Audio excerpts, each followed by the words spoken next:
What's up, everybody? We here, episode 6, going live with the MC. Can't believe it. 6 episodes. We 6 episodes in. Um, we've had some really dope people. We've had Nate the Great, Poison with the Vibes. We had Pain. We had Jordan Music, Alex the Kid. Um, who else? I'm missing some people. Oh man! But that just means that we are doing we doing it. So I'm happy for that, and I thank everyone else that has tuned in for the previous weeks that we've done this. Today, our guest is. I'm always going to say this about the person I'm hosting because I think everybody is dope. But this is a dope artist. Um, I've met him at least 2 years ago. I think it's been 2 years now, and he's just a really dope person. You'll see it whenever he pops up in the live. Um, but yeah, we're gonna be going live with L Rax today. If anyone does know L Rax, he is, I don't know, man. He's just a really cool person to me, man. He's like one of those people that's not too cool for anything. There's a lot of people out there that are like too cool for everything. So shout out to this guy for not being like that. If you don't mind, can you grab in the cabinet 2 mason jars? Yeah. Um, so yeah, L Rax just joined us. His Instagram name is young_xgod for those that don't know. So thank you everybody for tuning in. Let's get into it. I'm gonna add him right now.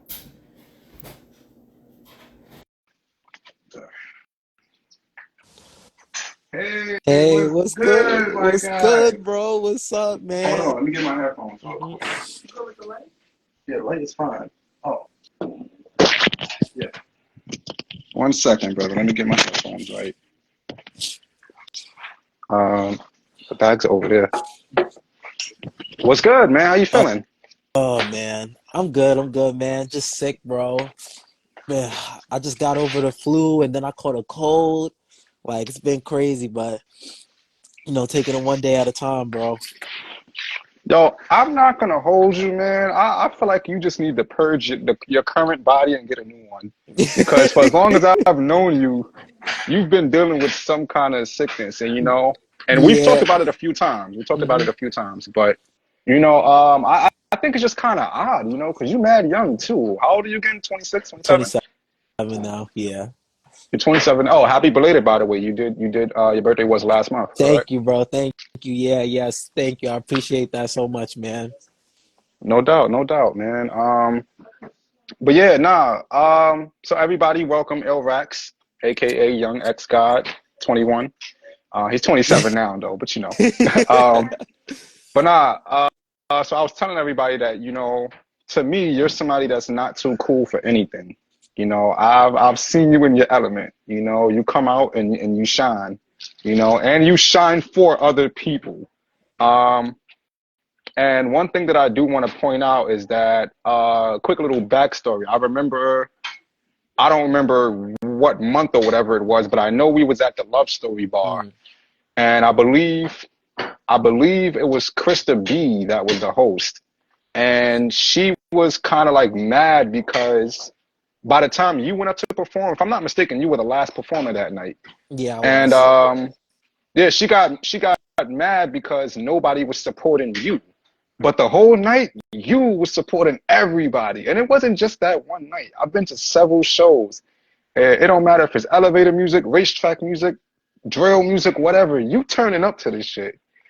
And to segue into the question, I wanted to ask you, how do you develop that kind of mindset that even though, shout out to Virgil Hawkins, we're going to talk about him later Facts, too. facts. Um, uh, how do you develop that mindset to where it's like, I'm gonna still show love, even if I don't get it. Like, You how do you know, walk me through that? the biggest thing was two things really. One, I love music. Like I really love music, bro. Like music is really my passion. It doesn't matter what Right. type of music it is. I love music. So, being able to hear like other people's music and being able to be out there and turn up for their stuff, that's one of my passions too, like I love to go to Hmm. people's shows. I always loved going to shows. Like I loved Rolling Loud and stuff like that. But it doesn't matter if it's like a big show or a little show. Like if someone's up there performing, I'm trying to give them my full attention. I'm trying to turn up with them. Yeah, you I'm good. trying to give them the best time as well. You You good. know? And Yeah. sometimes just the energy that you bring on the stage with them can go to other people as well, and they start turning up with you for those people too, you know and it don't really matter to me if people do turn up with me, for my Right. stuff, but I just love enjoying people's music and seeing them in their elements and doing their thing. Like it's my passion. Just as much as I love making music, I love being there and seeing music. And that's really how I get in that mindset a lot of times, when I go outside. Like I don't know, I be feeling like so much in my element even when other people are performing. So I like having fun with them. I love being there and being like, yo, let's get high, or singing people's That's facts. lyrics, That's or facts. trying to figure out their lyrics on the fly. Like that really is something that I love. And I feel like everybody should be able to have that person that's in the crowd singing they shit and going hard for them. That's Like a fact. That is a fact. And just to pinpoint what you said, you was one of the very first people that I realized. Sorry, I just got in, so I'm like moving around a lot. mm-hmm, But you were one of the first people that I realized at shows that were like showing me love on stage. Like I would go there and it's like people would see me outside and be like, "Oh, are you gonna perform Get High?" And I'm just like, you don't even say hi to me. I don't really care too much about it, but it's like you don't even say hi to me. You just perform Get High tonight. I see you here perform that song, and then when the song goes up, you see them like they either outside getting high or they're somewhere in the crowd just like looking around or talking or whatever. And I'm just like, man, I don't really get mad at it, but it's just like, why would you even, yeah. why would you do that? But then just seeing you, I had Controversy on here last week. He was another one of those people, and it was just like really dope for me, and it kind of helped me further develop more respect for artists like yourself, because I'm just like you at shows. I turn up for everybody. I'm not gonna lie, I'm not one of those jump around, gets 30 people, so you won't see me dancing. But Mm-mm. if I know the lyrics, I'm singing Yep. along. If I know you, I'm up front with the camera, like, I'm That's doing a it all. fact. That's a I'm fact. showing love. So you got like that. But I think it's just way too easy to show other people love, especially like you said, if you're a lover of the music. Like if you Hmm. just love music in general, there's nothing that can stop you from turning up from anything that you hear. You Yeah. know. So thank you for that, and thank you for being a dope, supportive person. And it doesn't just start with me. I see you support everybody, like even on Instagram, social media. I see you reposting albums, you reposting a playlist. There's even times where I forget to promote my shit and you're promoting it, and I'm like, what? Like, so I can imagine how everyone else feels, having you on their side of support. So again, thank you for that. You feel me? Thank y'all, I don't have man. to I tell you appreciate this. y'all. Yeah, I don't have to tell you this, but don't ever stop. Keep being you, keep doing your thing, keep being wholesome. And yeah, man, that's how that goes. Um, so we're gonna get straight into it. You you recently got married. Yes. Yes, I did. Um, so this is a pretty loaded question. Mhm. First off, how did you know that the time was right? Yeah. How did you know that the time was right? One.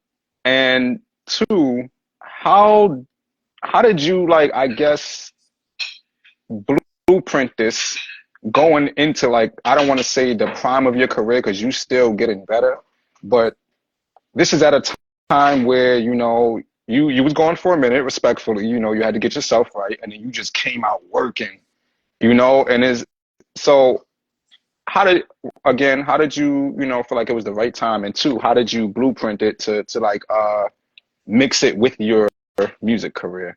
Because your lady does music as well too. Yeah, she does. Yeah, it's so awesome. Shout out to Um, her. yeah, facts. Shout out to my wifey. Shout out to Fiji be nasty. Um, the truth is, bro, I'm not gonna lie. I knew she was the one when I first met her, bro. So like I already had an idea that I was gonna marry her, and Mhm. then you know, just the way like timing was happening and how it was going, it ended up like setting up real well because we got married on our anniversary date, like the day that we Oh met. wow, Yeah, so we had to lock that in. We had to lock that in. But that's I dope. don't know. I just knew, bro. Like I felt it. Sometimes when you meet somebody, you just feel like a real instant connection. It doesn't matter who it is. And like I felt like this was my lover. Like this was the one for me. And I just knew we excuse me. I knew we just really needed like a year to grow. And when that year was coming on, I was like, yeah, I definitely know she's the one. So I'm just gonna lock it in, get married, and we live our best life together. And then Right.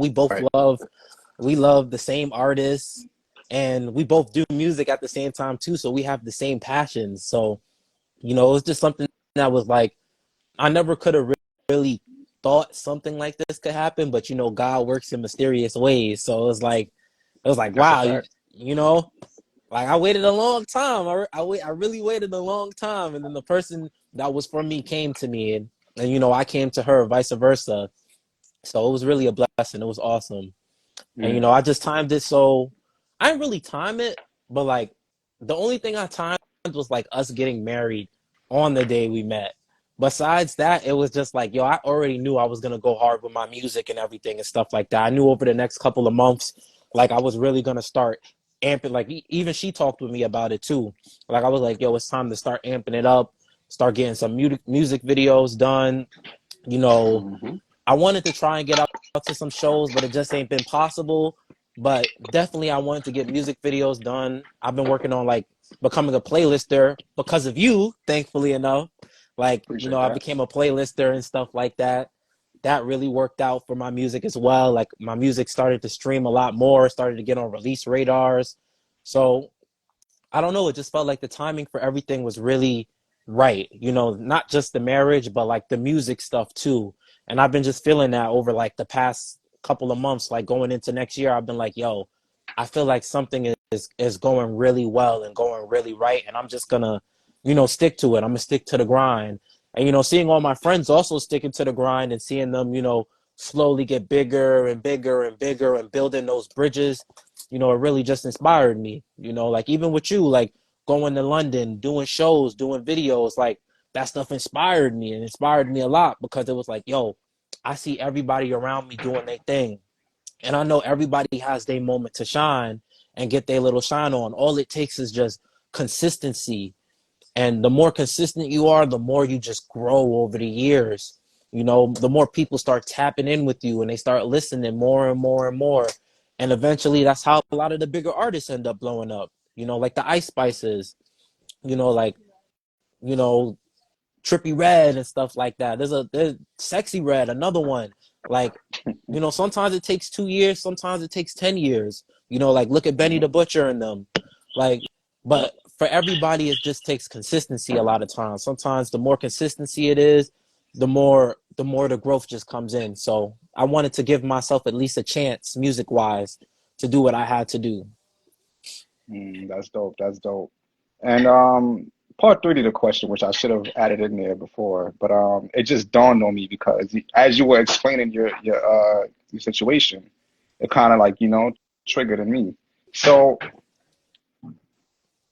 I always give a backstory before I ask the question. It's a Hmm. bad habit, but um, I guess maybe it adds more context to it. Hmm. But I've been in relationships, right? And not to say that they weren't good partners, but when it came down to the music, that's where everything fell apart. Yeah. And it was like I'm not the player type. Even if you listen to my music, I Hmm. don't talk about like boning different women or anything like that. Yeah. I'm just more of a real life artist. I talk about stuff that I go through. Yeah, that's a fact. That's a And fact. and to be 100% with you, when I walk in the street, women don't look at me. They don't smile at me. They don't make subtle comments and stuff like that. You know, so I guess when I was younger, I felt a little insecure. I didn't think that I was attractive enough, I guess. But these women were like, yo, oh, but you're a rapper and you look good and I know women and it was like the whole shebang. And I'm like, bro, but I like, and they've come with me to shows plenty of times, and the women that I do talk to are women artists, or they might just be supporters, or however that goes, but it's just that. Mhm. And I've been gifted with the ability to just keep it platonic if I don't see it going anywhere. Mhm. Like you might look good to me, I might be like, damn, she got a nice little, Mhm. but that's all it is. I would never go past that. And once we develop a certain relationship, Yeah. all of that other shit is out the window. Like I'm not even thinking about it. You my friend, we business partners, or however that goes. Mhm. And so the question I wanted to ask is, how important do you think it is to choose a partner that's right for your vision? Mhm. I think it's very important, to have a partner that supports your vision and you support their vision because, one thing about relationships is y'all have to be on the same page a lot of 9 out of 10 times, like y'all gotta definitely be on the same page more than less.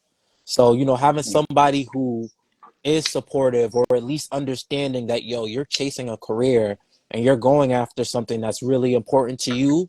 And, the same thing for even us, this, like we have to view it the same way for them with their careers, even if it's not music, Hmm. like having that person who just understands and is willing to just push you and be like, yo, you got this, stay, keep running your lane, keep doing your thing. Yo, it makes a world of a difference, bro. It makes a real world of a difference because, one is less fighting. Two, you have somebody that's in your corner every day, when it comes to music. And there's nothing like that, yo. Like, yeah, having yourself is good, but having somebody who's always 100% in your corner is like nothing else, man. Like, even if they're not coming out to shows with you, like, yo, just the loving words you get at home and the support you get at home and them listening and tapping in with you, it means a lot. It really does mean a lot. It's like having a day one supporter without, cultivating that support, you know? That's dope. Yeah. I like that. I like that.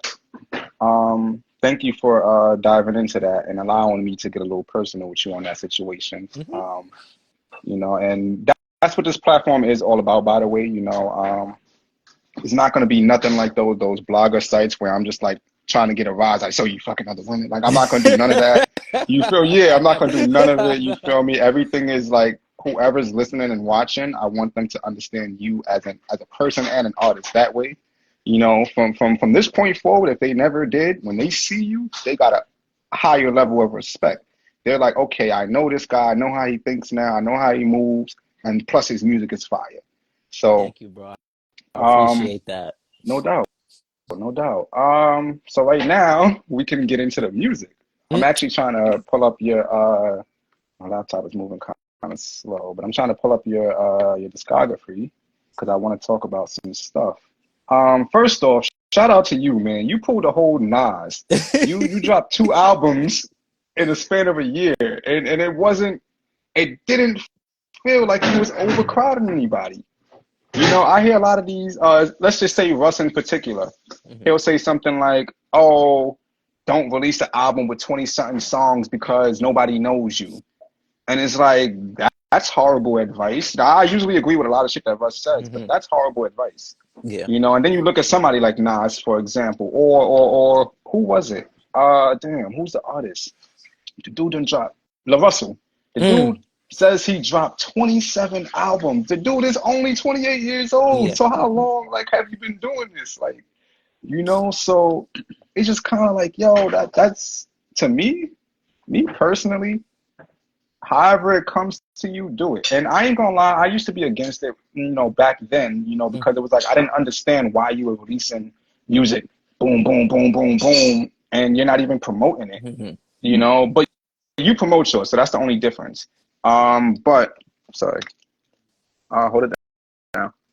Yeah, you promote your music, so that's the only difference between you and those artists.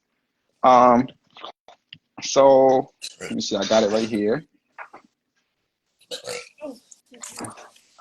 Albums. Okay, so boom.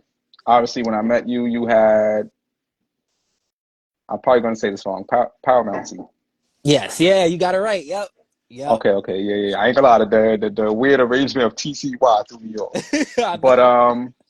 from that album, that's how uh that's how I really like truly got to understand you and some of my favorite tracks on there.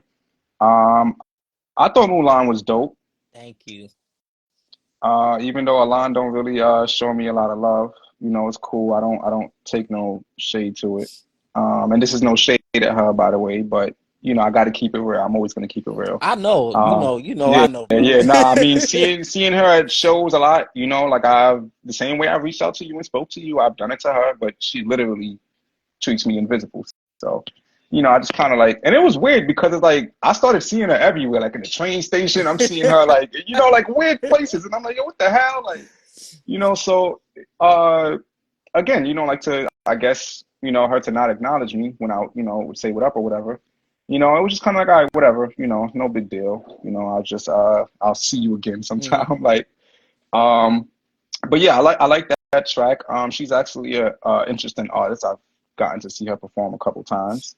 Um, you have Iggy Mhm. with Virgil Hawkins. I think that track is fire. Thank you. And I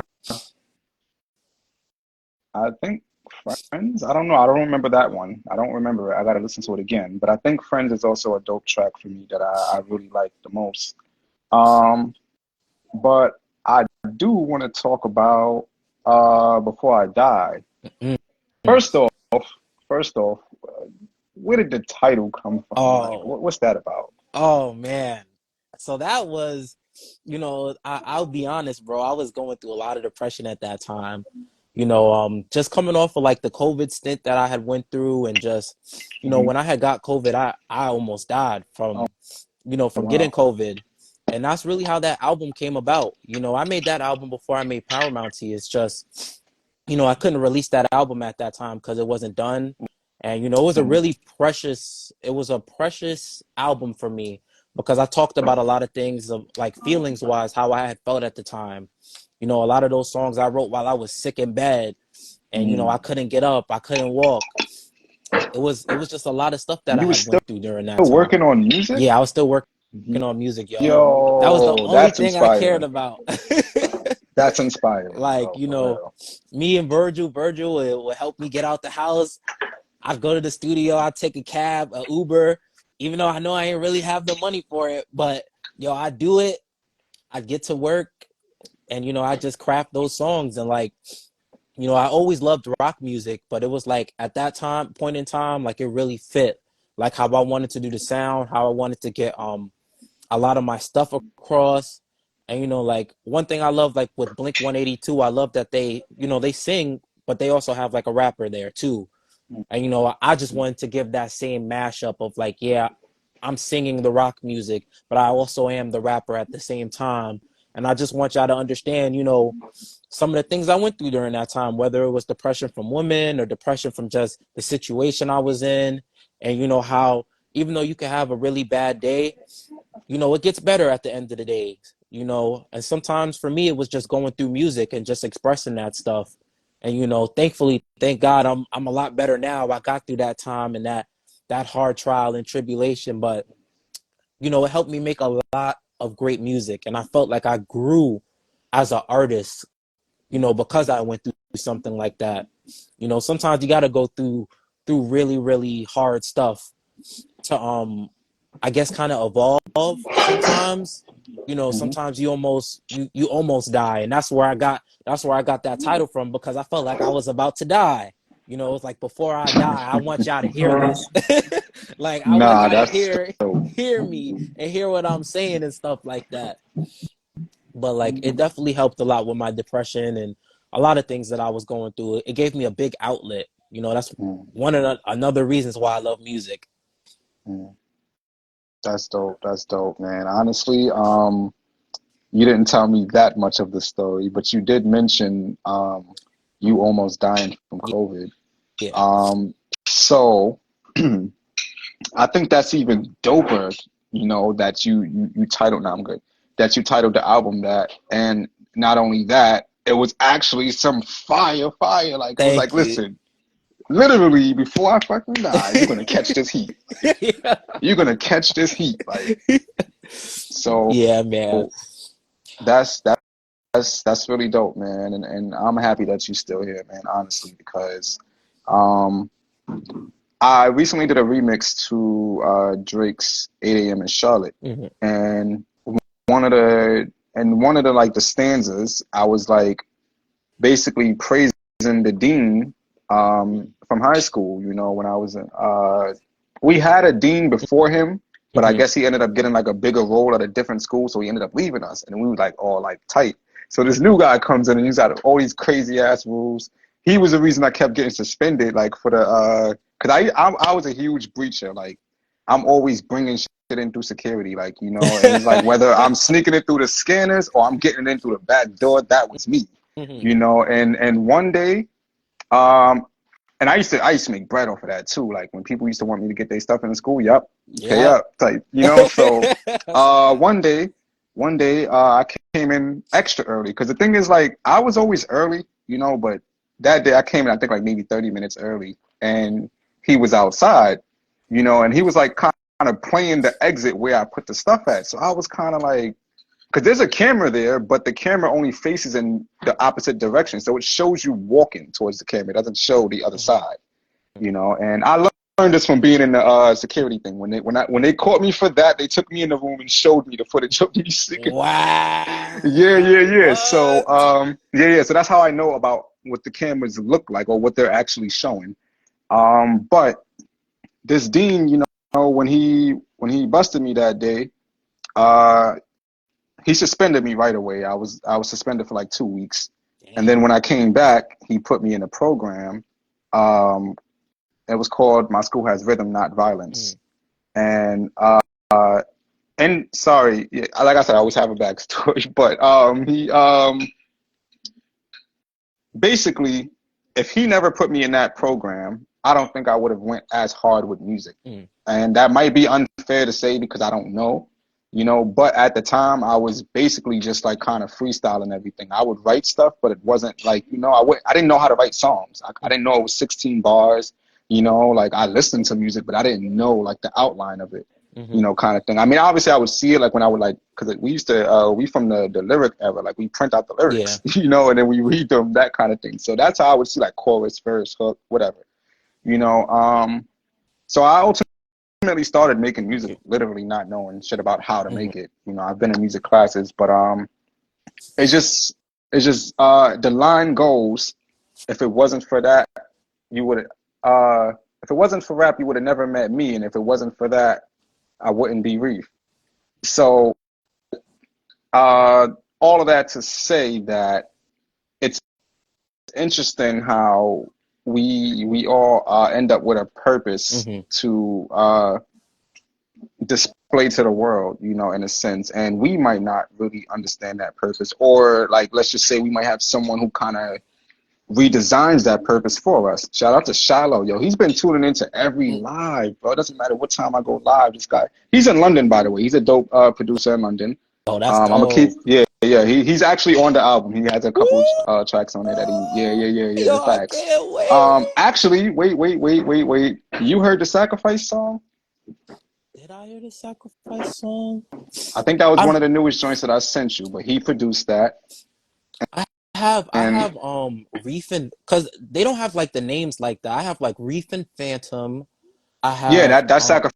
That's oh, that's Sacrifice. Yeah, sacrifice. Oh yeah, yeah. that song I is don't want you. time. I don't want you to say anything else. Oh, okay, Yeah. That's a that's secret. fine. Only you heard that song. I just know that. Only you heard that song. Yo, thank But you, bro. um, nah, no doubt, no doubt. But yeah, he produced that. He also produced is a song called No Vocals. I don't know if I Mhm. sent that to you as well, but he produced that as well. So he's dope. Tap in with him. He lives in London. He's and Phantom, which is his best friend Wow. actually.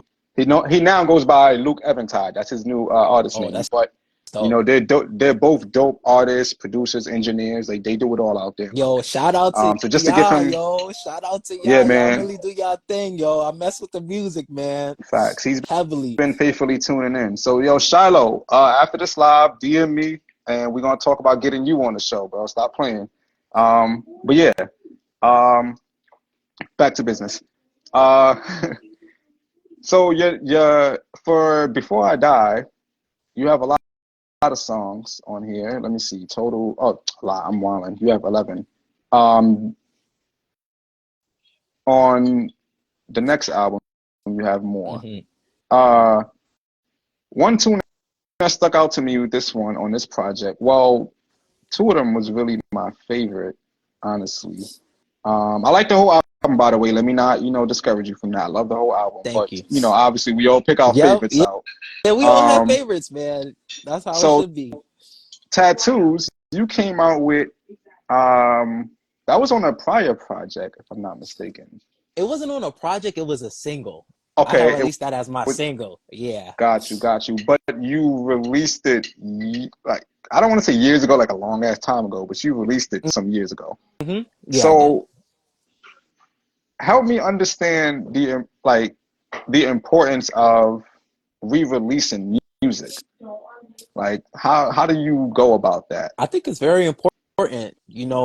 I think that's the whole point of like the single game is that um you push the single out so it can help your album get a lot of the streams that it usually might not get. Like one well, I can't remember the name of the song, but tattoos. One thing I loved when I put that song out is like it has a code, like an actual code. So when I put it on my album, guess what? It was that actual song that was on my album. Mm, So all the streams that song did, the numbers that it did, it got put on my album. So it was something that mm, was, that's the reason why I like doing singles like that. Like mm, I don't always do it and re-release the music, but when it's like that, like I'll push the single, I'll push the single, I'll push the single, and then if the single is successful, one, I know that people like that type of song, they like that type of music, and then two, I know that experiment kind of worked out, so I can push that. How do I want to say? I guess push that culture a little bit more of like, mhm, okay, I put this song out, I let it do some numbers, I put it on my album. Now people kind of know what my album sounds like. They know my sound, they know what's up. They kind of know what to expect coming from the album, you know? mhm, And that's what I really wanted with tattoos. Like, of course I wanted it to do good numbers, but I also really wanted it to have like that chance to shine, you know? mm. That's dope. That's dope. Shout out to Higher Excellence. He asked a question. I don't know if you can see it on the screen. We're Oh gonna yeah, I answer that see in a it. second. Yeah, we're gonna answer that in a second. That's that's actually gonna be like one of the last questions because I like to ask that too as well. Mhm. Because everybody has a different story. So, Yeah. what's another favorite song of mine on here?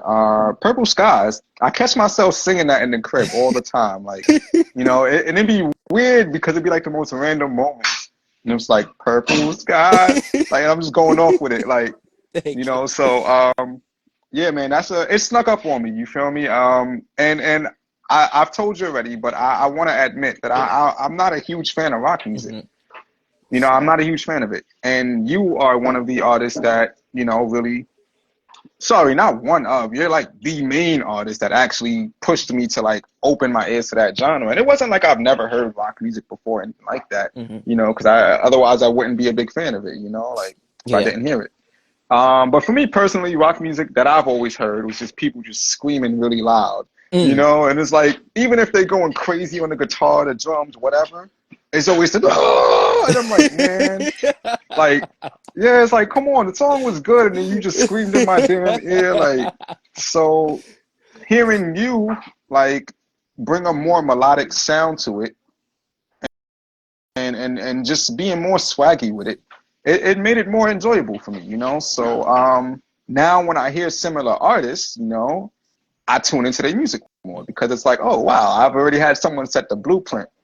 So um, shout out to you for that. But yeah, that one definitely snuck up on me, man. I definitely find myself tuning in a lot. Thank you, bro. And then I want to go to the last one. Um, why would I do drugs? Another I was a Sorry, why would regular. I do drugs with you? I only do them myself. Hmm.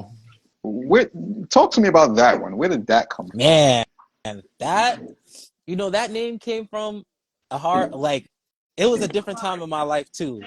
That's where that name Hmm. came from. I was doing a lot of different things. It was mainly like, lean or like popping E or something like that. But the biggest thing for me is like when I was like going through that point of my life, um, I really didn't like doing stuff with other people. I never wanted to bring people into that lifestyle or like really even promote that lifestyle. I just talked about it because it had to do with like my depression also. So it was like, just going off of like some things that happened in my life, it was like, that's why I did that stuff.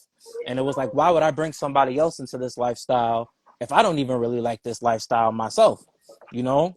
And thank God I've been able to like clean up and stuff like that. And, I don't do any of that stuff anymore because I try to stay on the high road in that I feel sense. that. But that was my whole thing about that title. It was like, yo, why would I do stuff with other people when I could just do it myself? I don't want anybody to know about this stuff. I don't want anybody to be a part of this stuff. If I'm dealing with something, I'm gonna deal with it myself. And I don't want anybody else to come into this circle and be brought into this circle, because I've seen a lot of friends that I've had that, they get addicted to drugs and they can't break free from that shit. They're not like Mm. me. They can't do it by themselves. It's really hard. It's really, really, really hard. So it was just one of those things. That's why I put that title out there. And it was like, you know, a part of the title is that I was just having a lot of fun also at that time in my life while still being sad. So it was like We're I gonna talk about that. yeah, I was just I just wanted to have fun alone in that sense. It was like, yo, if I'm gonna do this, I'm gonna have fun alone. But I'm gonna have fun with my friends. But this sense of it, I'm gonna have fun alone. I feel that. I feel that. Um, so if you didn't know, I do this show purely off the whim. Like, like I don't have no script. I listen and I bounce off of that. So if you don't mind, I do want to talk about that right there before we get back into the album.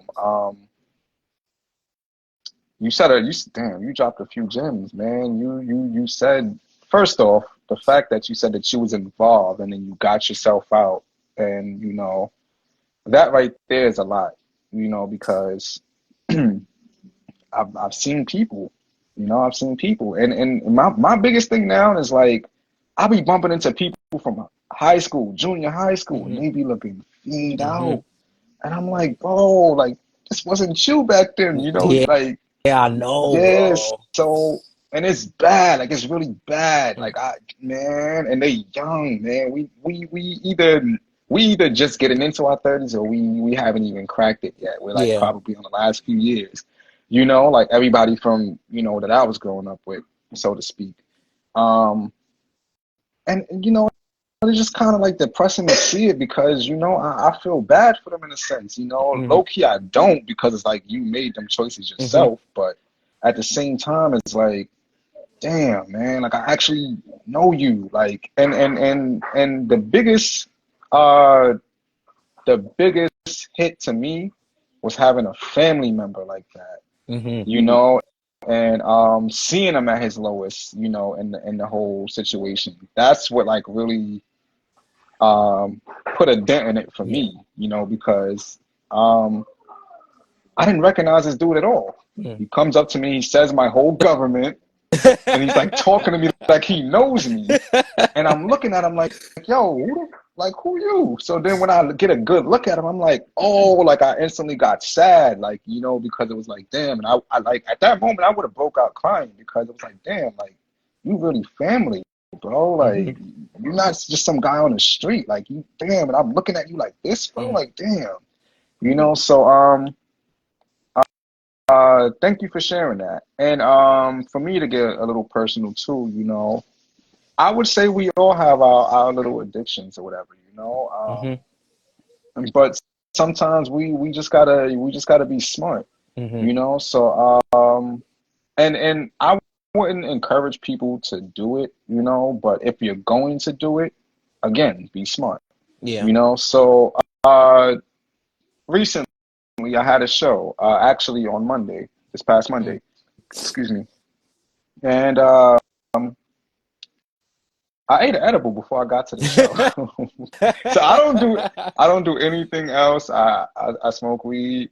Um, I recently started experimenting with shrooms, but I still don't take them a lot, you know. But I've taken them enough to know that, you know, like Mhm. this is something that I would dibble dabble with for a while. It's not harmful, Mhm. you know. And that's the thing with me too. I don't want to like deal with anything that I feel like is gonna like fuck with me, like, you know, like that's gonna like kill me or some Yeah. shit, you know, like alcohol, you know, that's debatable, you know. I'm actually moving towards like, you know, staying away from it, you know, doing it more like on occasional times, like when I first started, because like if you meet any of my friends, they'll tell you, bro, like I never used to drink. Mhm. Like it doesn't matter what we was around, what was going on. Anytime they pass me a cup, I'm like, get that shit away from me, Yo, I felt you know. that. And I think for me that mostly picked up when I was in London. um, when I actually attempted to live out there. Mm. Um, yeah, so that didn't work out because of my anxiety. Mm. And it wasn't like anxiety from like being away from home. It was another situation. I'll talk to you about that, you know, off the. But that was a situation that kind of like bothered me, and I felt like if I was away for too long, that would affect me negatively. Yeah. So yeah, I ended up returning. But when I was out there, you know, I was spending a lot of money on weed. Mm. I like weed. And you know, the good thing about out there is like even though it's not legal, they have cafes. So you can go Mm. to a weed cafe. So Mhm. basically a dispensary for us would be like a weed cafe for them. But it'll be lit, like they'll have TVs in there. You get to play the game, bump your music. There's a pool, Wow. you know, pool table. Like it's lit out there. Like I'll keep it like, yo, listen, come with me to London sometime, Yo, man. But I'm trying to, um, bro. but it's hard to find good weed out there, you know. Mm. And the most annoying thing to me is that a lot of the dealers they're like, yo, this is proper Cali, bro. And it's like, bro, y'all don't even live nowhere near Cali. What are you talking Mhm. about?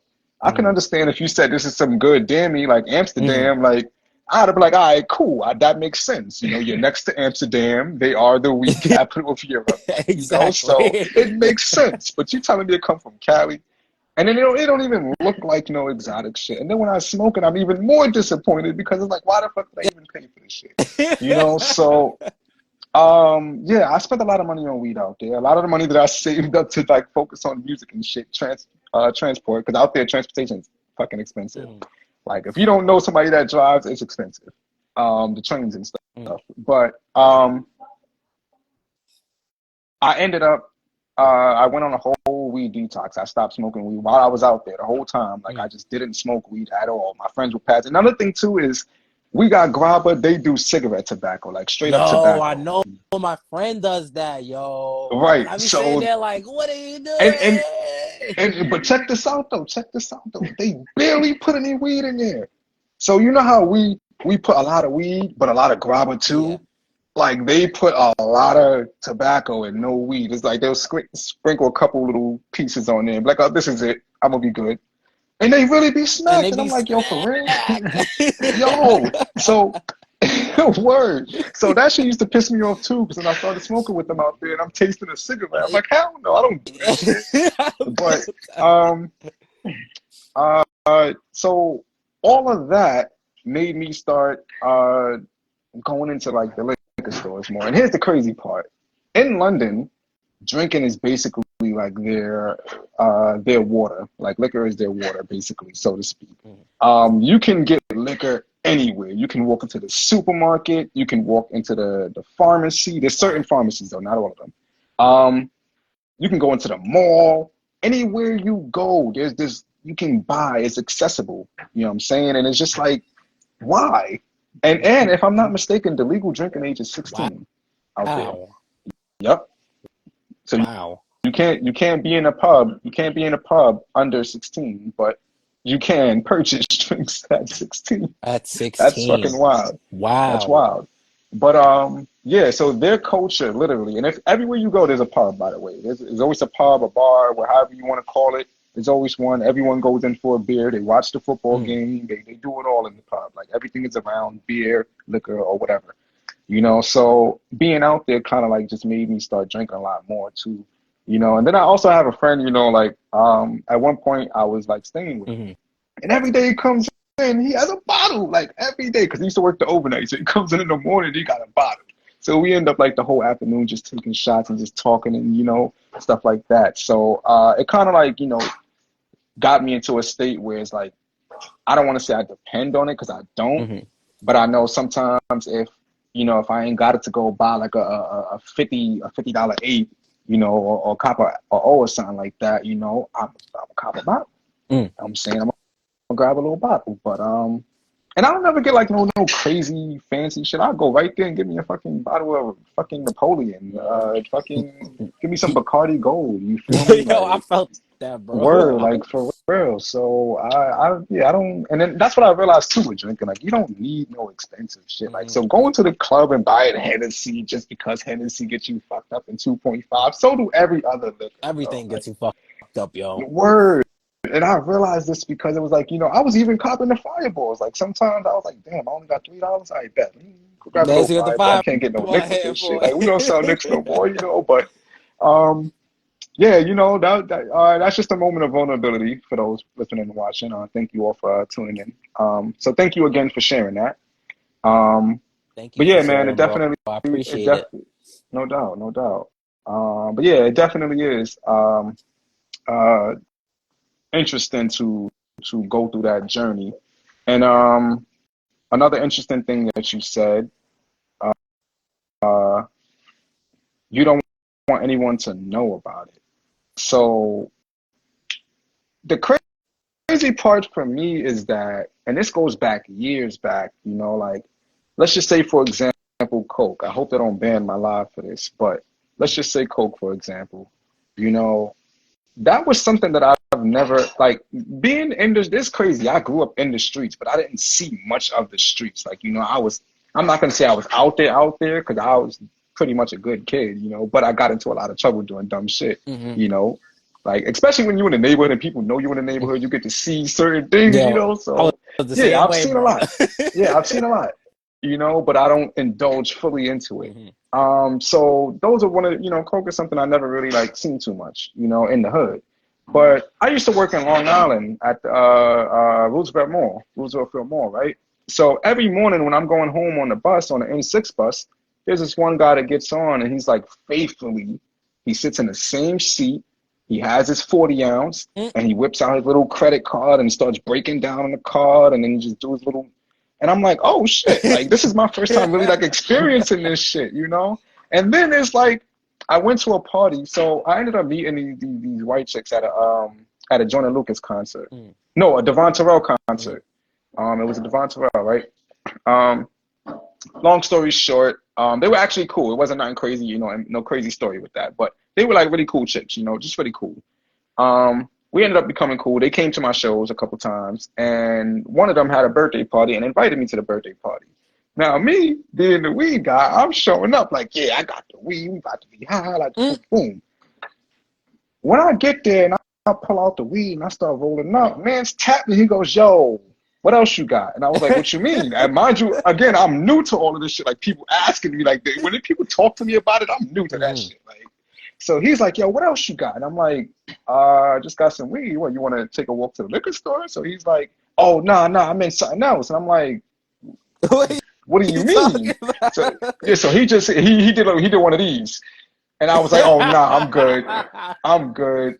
I'm good. I'm all fully Yeah. good. I'm out that conversation. Like, and I ended up leaving actually like 30 minutes later. Like I rolled my shit up. I smoked like for like a couple pulls.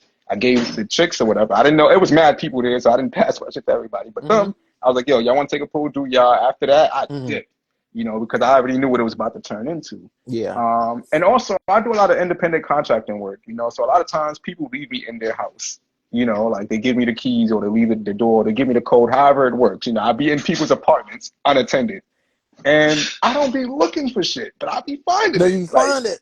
there was one time I was helping this guy with a moving job and he had a whole fucking rock on the counter, like just out in the open. You know, and it's like, so for you to say, I don't want no one to know about it, it's pretty wild to me that there are a lot of people that's just out there boldly just doing shit. And it's Hmm. not even just coke. It's a whole bunch of other shit. And they're open about this shit. And it's like, wow, like how, like, you don't think about your family or nothing Hmm. like that. You don't, like you don't look into anything in the background, like how that might be affecting other people, Yeah. that kind of thing. So it's interesting that you said that. I'm like, damn, son, like people really be living out here, Yeah. like, and I can't be mad at them. That's what they want to do, then so be it, you know? But to segue into my next question, this is a really dope interview, by the way. Thank you, bro. Thank you Thank you for, for having yeah, me, bro. no I've doubt, been no waiting to doubt. get on one of these because every time I see you interviewing people, it's such great content, bro. Like this was a Appreciate great that. idea. Thank you. And guess what? I was high when I started it. Because I mean, the crazy thing is, if I had a dollar for every time someone told me, literally in these exact words, you have a nice voice, you should start a podcast. I've heard it so, and this is like way back. Like even when I was younger, like my friends used to put me on the phone to order the pizza and stuff like that because I speak nicely, I have a smooth voice and all that. When they had to deal with customer service, they put me on three-way to do all of that. Like, so it goes way back. Like people just always been like subliminally or like just outright complimenting me for my voice. And me personally, I hear it, but I don't hear it. So I don't know what y'all hear, Like so it's just kind of interesting when people say that to You me. got the rapper So voice, yeah. bro. The rapper voice, yo, it's one in a million, bro. Like Yo, for not a lot of real. people have that, and For like real. having a rapper voice is like, yo, it's like you have everything. Like you literally have everything. Like you could do whatever you want. Like, and that's what's dope. And that's what's super dope. Yo, yeah. Yeah, nah, man. So, and then this year alone too, like cause I do the edibles and stuff like that. I go on the beach and stuff like that. So I meet a lot of people, and they tell me the same stuff. Yo, I like the way you talk. I like how you word stuff. Yo, you're very intelligent. Do your own Hmm. show or something like that.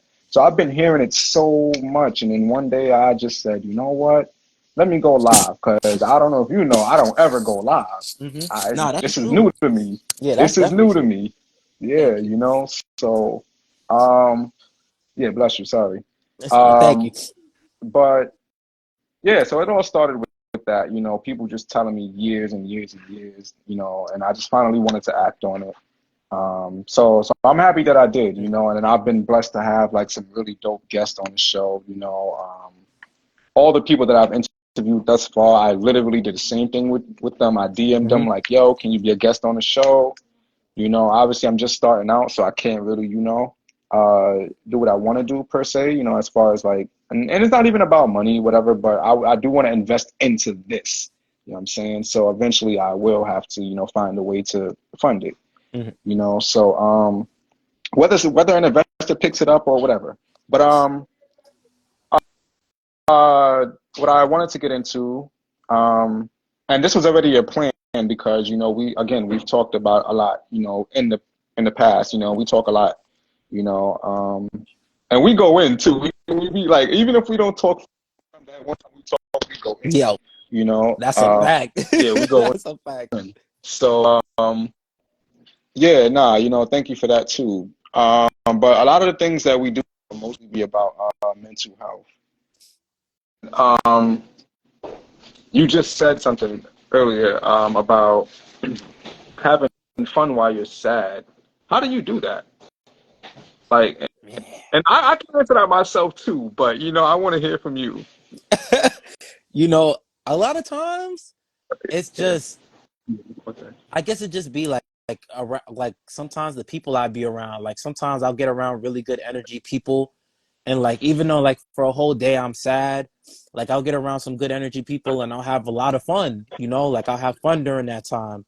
And like it'll take away from that sadness, but then like when you come home, it's only you sometimes when you home, Yep. bro. Yep. And like you get Yep. into your thoughts, you get into your feelings, all the stuff you was sad about, you sad about again.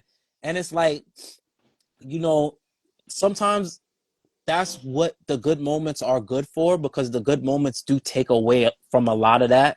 Because if you just home and you just thinking, you'll think yourself into a rut, you know? Hmm. And like when you go out or not even just go out, when you just talk to your friends and you chill with your friends or you play games with your friends or whatever it is you do that is a great vibe for you with your friends, sometimes it takes you away from that sadness. But it doesn't mean that you're still not sad, because as humans, we have a lot of different emotions, you know? We're emotional Hmm. creatures. Like whether you're a man or a female, it doesn't matter. You know, God gave us emotions to have emotions. So you can go from a happy moment to a sad moment to an angry moment. You know, and it could be a Yeah. split second. It could be a split second. You know, you could see something coming from having a great time with friends, and it can Hmm. affect you and scar you. Like, and you'll have a sad moment. Like you'll have a really sad moment. Like one day I was coming home. I was coming home from my friend's house. We played games all night long. I came home at like 3, 4 in the morning, and I'm crossing the bridge, and the first thing I see when I look down in the water is someone dead in the water. And you know, it was a sad moment for me. Like it was sad. It Wow. was like, dang, this guy jumped off the bridge. Like he killed himself. He had new J's on, everything. He was looking mad nice. Like, Damn. and I was the first person to see him. And it was like, yo, I had a great day, but then like something this sad happened.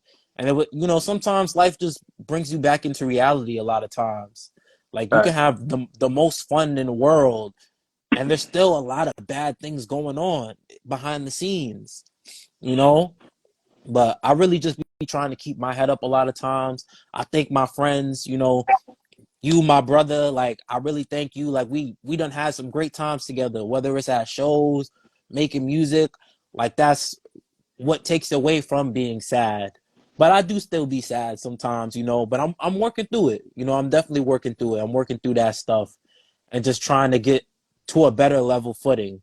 You know, like I got a wife, I got a lot of good things happening. Like I got great friends. You know, I can always say that I really do got great friends. So, you know, there's a balance. There's a balance with the sadness and the happiness. You know, sometimes life is about having that balance. Sometimes you need to be a little sad and sometimes you need to be a little happy, because it brings out extra creativity or extra thoughts behind some of your actions, you know? Hmm. That's dope. That's dope, man. Thank you for sharing that. And like you said, you can be having fun one moment and then something just Mm-hmm. happens, and I'm still like I lost two uncles. I Mm. have four uncles. I lost two of them. One died on my birthday. I'm sorry So to now I hear don't that. really. This is why I don't really celebrate my birthday too much. Like I'll be happy when it comes around, but it's like then I just Yeah. remember that. Yeah. And I'd be like, damn. And it'd be so random. I might be having the most best day, and I just instantly think Yeah. about it and be like, fuck, like, Yeah. It brings yeah. you So, down. shit like that. And then my other uncle, he actually committed Mm. suicide, and he was the rock of the family. Like, I'm so sorry yeah. to hear that. So, uh, and not only that, but he had like such a huge impact on my life. Like he practically raised me as a father figure. The same way I am to my nieces and nephews. I'm their uncle, but I'm also low key a father Mm. figure. That's kind of how I was raised. And I never downplayed his impact or what he was trying to do for me. Like when he used to like lecture me and shit like that, I never used to like downplay it. I always listened to him.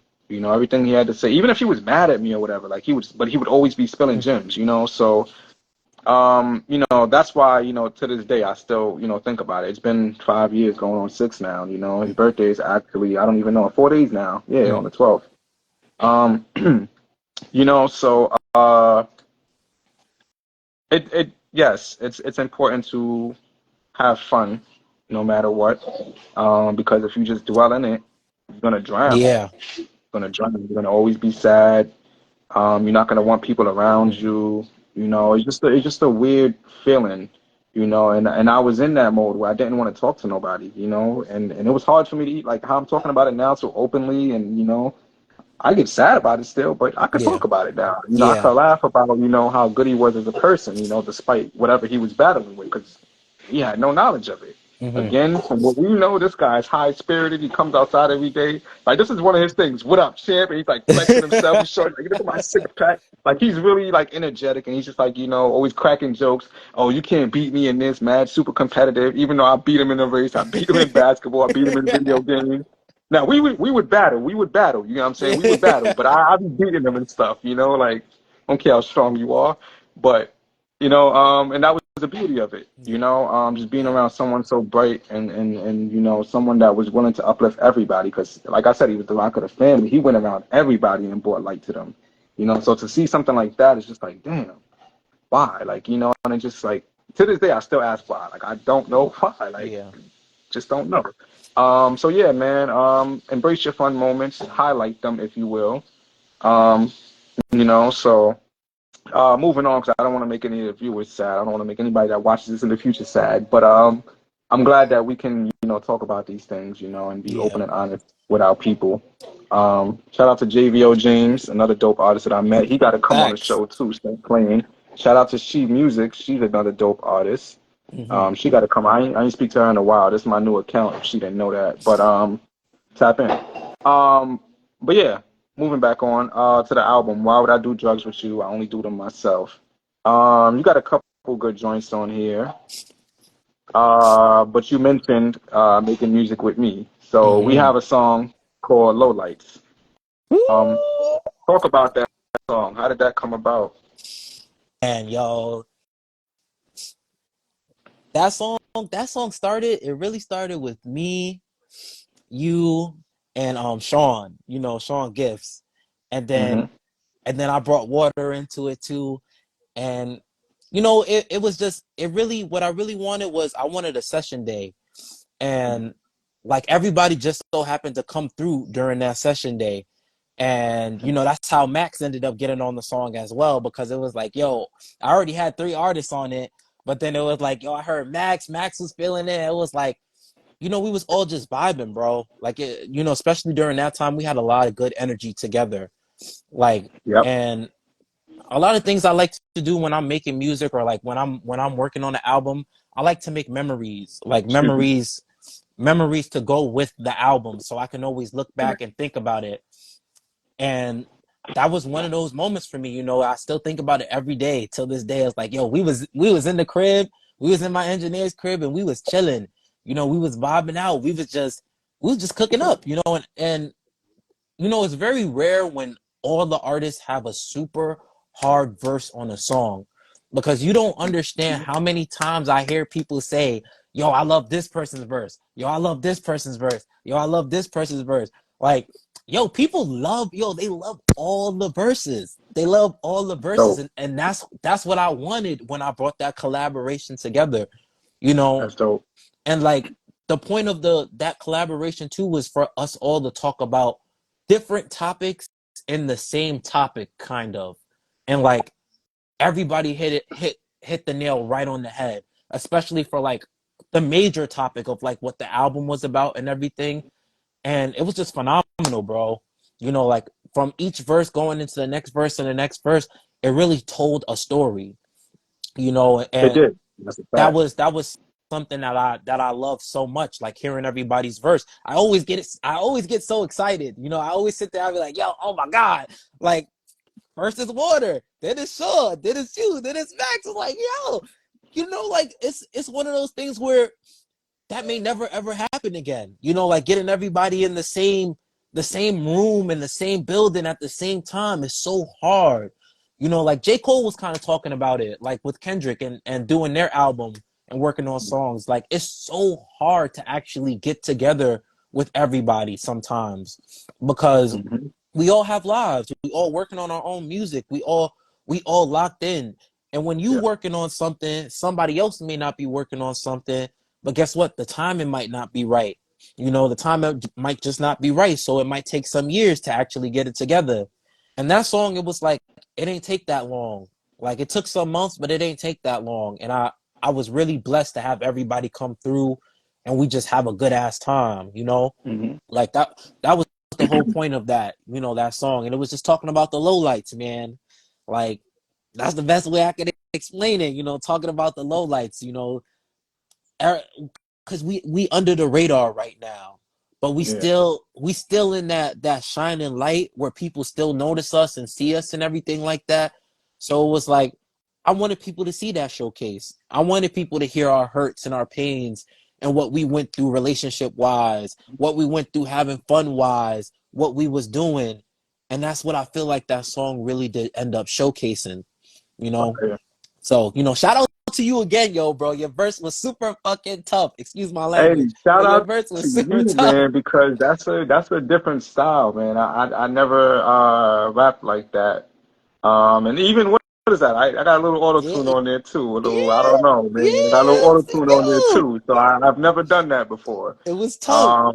Well, I have another song that I recently helped someone create. I'm on the hook, and I'm actually like trying to figure out how to edit that content because it's like the video that I got is like it's kind of long, so I'm pause. So I'm trying to like figure out how to like, but I'm thinking about just like putting it together how I see fit and just releasing it because it's a Hmm. journey. You know what I'm saying? You're gonna see how I got from here to there. Yeah. You know, on this song. So I think I'm just gonna release it. You know, I'm gonna edit it obviously, but I'm gonna release it as a it's going to be more than, let's just say, 30 Hmm. seconds. You know, it's going to be more than a minute for sure.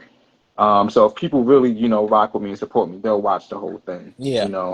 Um, but yeah, yeah, shout out to you, man. You got me into a different bag. I was definitely feeding off the energy that was in the room for sure. Um, and it actually felt good.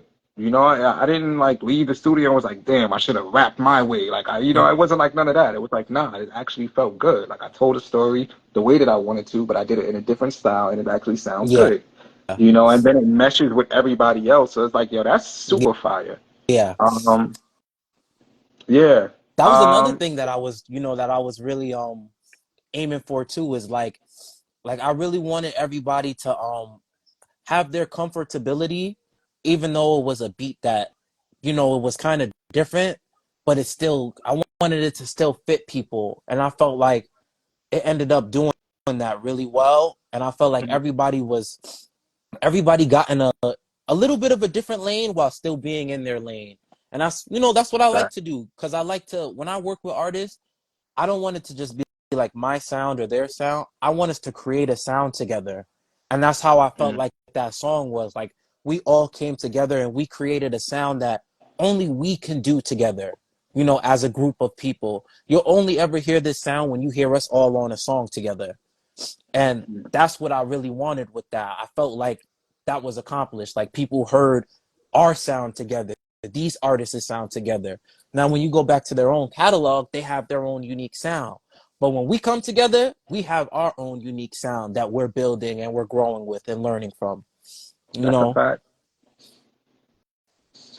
That's a fact, man. That's dope. So another key note that I noticed on this album.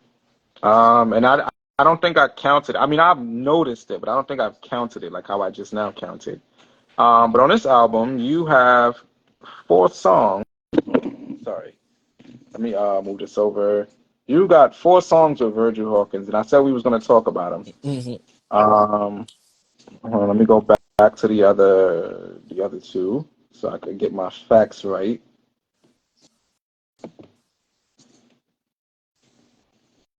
Uh, one, two. Okay, that's six total. On that particular album, you got four. Mm-hmm. But now it just makes me curious to check the other ones. Uh, okay. So on that particular album, you have four songs with Virgil Hawkins. On the other album, you have just about two. Um,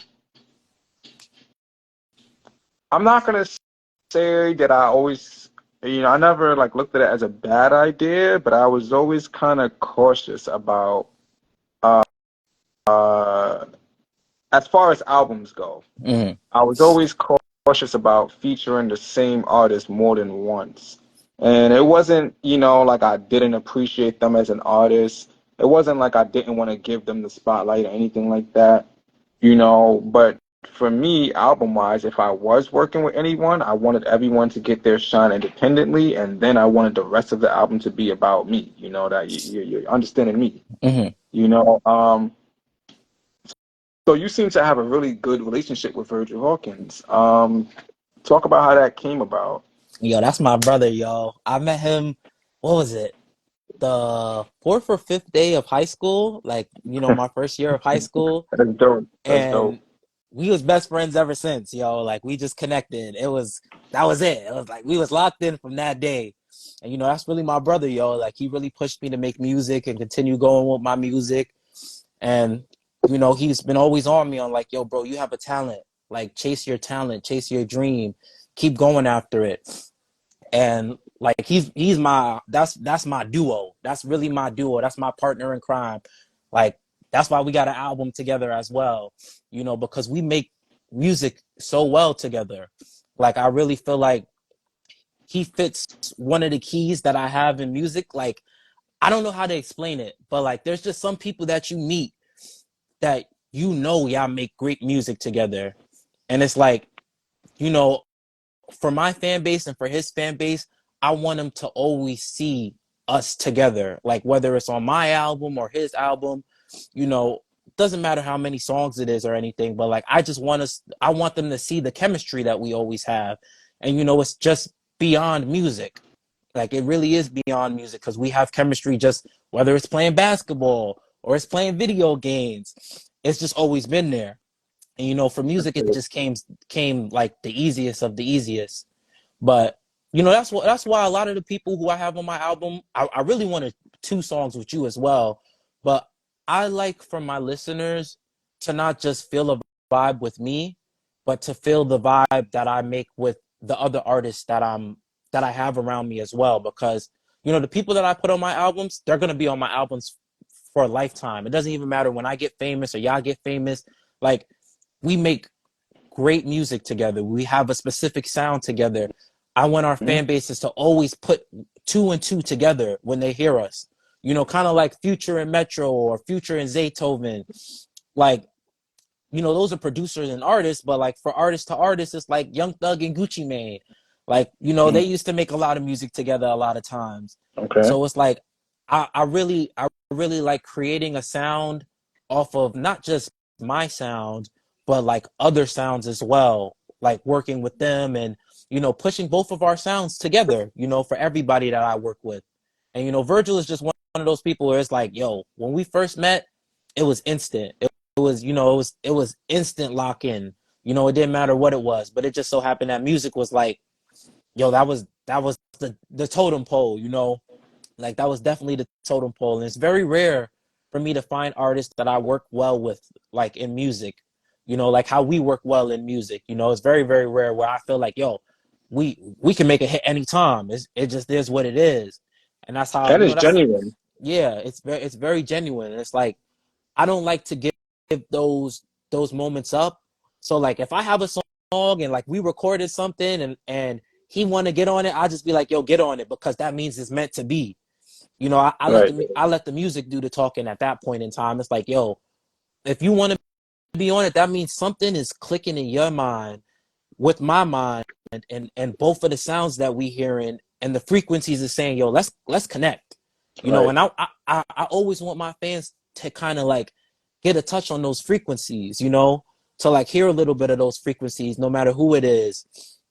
And that's kind of why I have like those major people. But shout out to Virgil, man. Virgil, he really pushed me to continue doing this music because I wouldn't have been doing music. I'm not even gonna That's lie. fire. That's Like fire. I wanted to be a producer maybe, but I wanted to be a behind the scenes guy, man. Like that's really what I wanted to do. That's dope. That's really dope. And I'm glad you have that bond with an artist like Virgil because he's also pretty dope. So just like listening to him with you, I haven't actually tapped into his music, and I would get there. I'm just like honestly, I like to tap into everybody, and I'm just so swamped. I'm behind on a whole bunch of artists. Like people releasing albums now, so I'm just like, damn, I gotta catch up to everything. Yo, it's Like the so. same for me, Yeah, yeah, bro. yeah. But I have a mental reminder of people that I want to check out and dive deeper into. And that's how the playlist came about because I wanted to keep up with all the artists that I was meeting.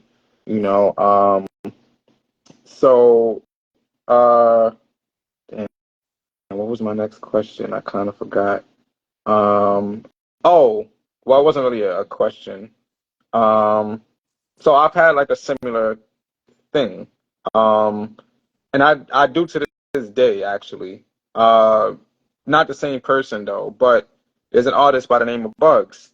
If you check out my last album, Shout out The to Unexpected Volume Bugs. 2, Yeah, we got two songs on there. But before that, we've released a few singles, and we were in the talks of doing a joint album. It was so real that people dubbed us as the modern day Mobb Deep.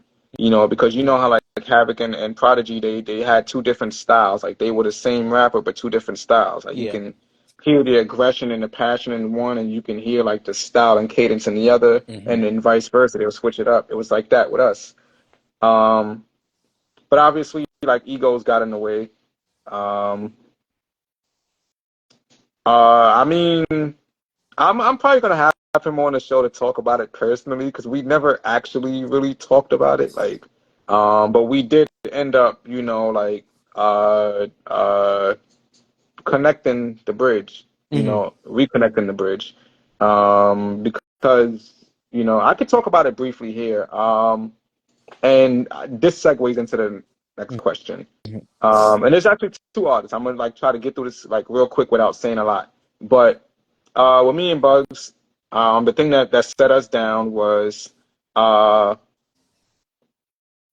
I he was passionate in the sense of like to this day this guy writes like he writes. He hasn't released music in a long time, but he writes.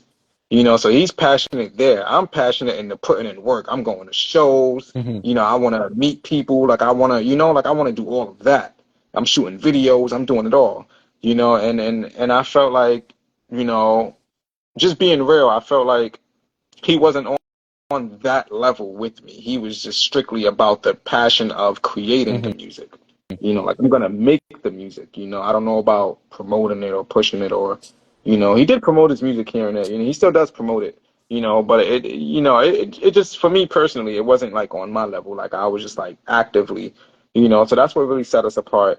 We had actually the song for the night. We were supposed to shoot the video. That's what ultimately like really set us apart because I mentioned in the song on the Bars Over Everything 2, or is it 3? I think, no, I I might be mistaken, but I believe it's on Bars Over Everything 2, where I remixed Drake's Duppy Hmm. song, and I talked about the situation on there, between him and the cameraman or whatever.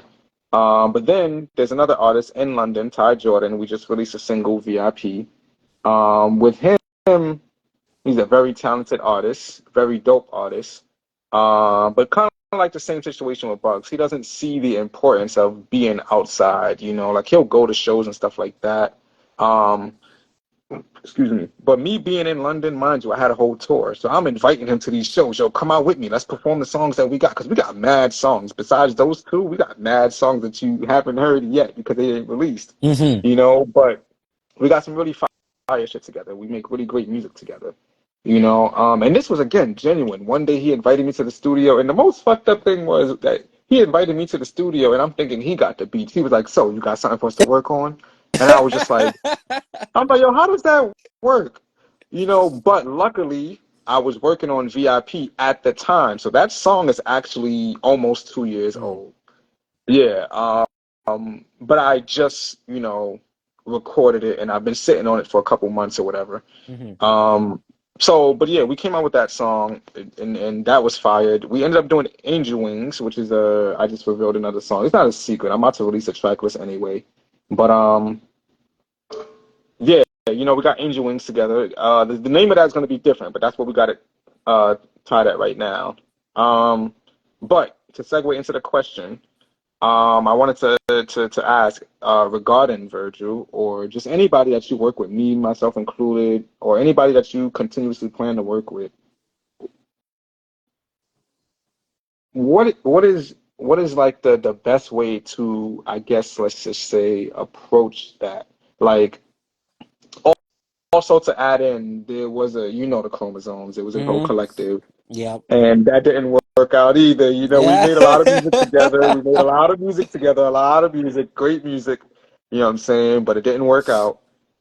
So to get into the question, how important is it to maintain that chemistry with an artist that you mesh very well with, but not let your egos get beside the greatness that you guys know you can produce? It's very important, sometimes both parties have to humble themselves down and hear the other party's side. Um, Nobody's ever fully right. It's something where a lot of times it's a work in progress. Like we're all just trying to figure it out on the fly, Hmm. and nobody really gives us a blueprint, for figuring it out. So sometimes we do things my way, sometimes we do things his way, sometimes we find the middle.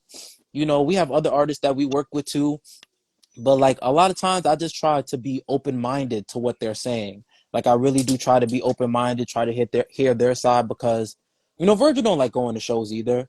That's not his thing. He's not an outside guy in that sense. He really don't like going to shows, but he like doing music videos.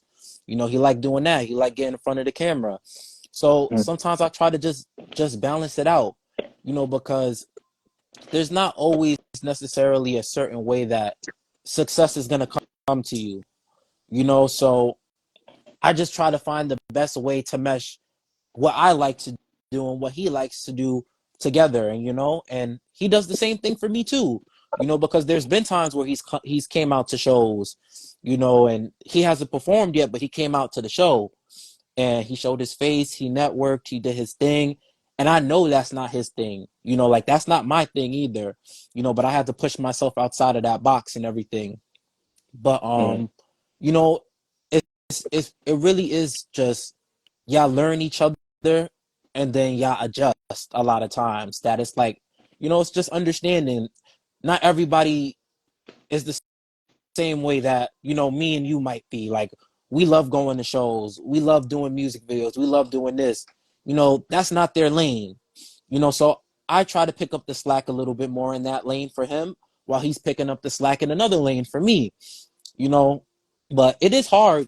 Sometimes it is hard, but we never let the egos get in the way, in a sense. Like I really don't be trying to let my ego do the talking. Like I'm humble. He's very humble.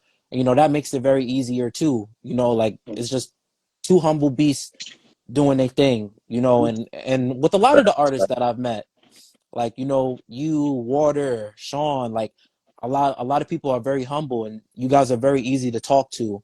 So if Thank I you. ever have something to say, like, yeah, listen to it. Or if you ever have something to say, I listen to it. I try to listen to it and give you the utmost respect in your sense, because you deserve that. You earn that, being in my presence and me being in your presence. you know Hmm.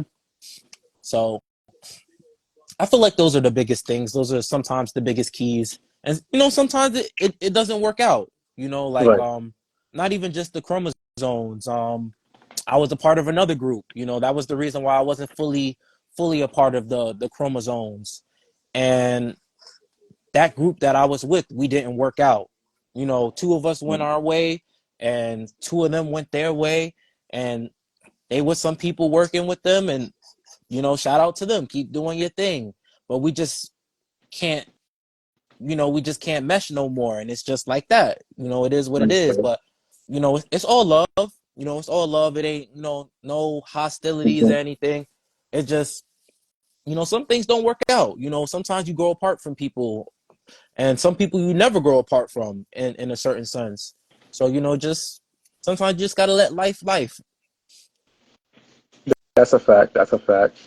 So to piggyback off of that, let, let's just say I want to play devil's advocate. Would you say that the difference in how y'all approach the game hinders y'all? Like, let's just say, again, you got 4 tracks on this album. Let's just say you get booked for a headline slot, you know? Um, Yo, this nigga Tyson is always in the live, but we never know he's in the Yo, live. Like, he just randomly Tyson! speaks. So I didn't even know he was there for that part right there. Um, so to answer your question, and to actually say something to you, Rax, um, I honestly didn't want you to be a part of Chromosomes. I thought you were bigger than that, you know. And it's not a knock on the Chromosomes, but uh, what we had going on and seeing how all the egos flared against each other, I felt like with the way that you were as a person and as an artist, it wouldn't have worked out with you, you know. So I didn't want you to like even. be a part of that. Knowing you before that even formed, that collective even formed, I was able to like have that conscious thought and be like, nah, this ain't it. Um, all right, Tyson, what we not gonna do is slander the fact that we actually had a whole movement. You feel me? So it didn't work out. I agree with you on that. It didn't work out, but nigga, don't do that. You already know the vibes, nigga. You was chromosome. Don't do that. But um yeah, nah, see, there's no love lost between me and Tyson. You know what I'm saying? We was in chromosome together, but I don't hate Tyson. I'm not gonna be like, oh, fuck your music now because of that. Like, none of that. I still support the homie. Um, but what I was asking is, do you think with the way that y'all approach the game separately, individually, do you think that kind of hinders y'all? Because, like, let's just say, again, you got 4 tracks for them on this album, you get booked to headline for a show, and they're like, yo, maybe not specifically, but they say, yo, these are some songs that I was thinking of hearing you perform. And then you got Virgil on them, and he doesn't come to the show. So, sorry, let me provide proof of that.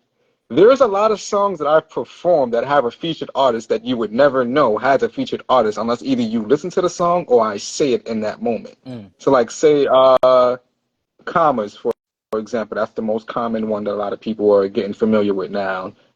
Even VIP, I performed those both without the featured artist. I performed Commas with the featured artist a couple times, but either I don't reach out to him or he don't reach out to me or like it's just that kind of thing. Like there's no communication in between this particular project, so I don't get to get him outside as much.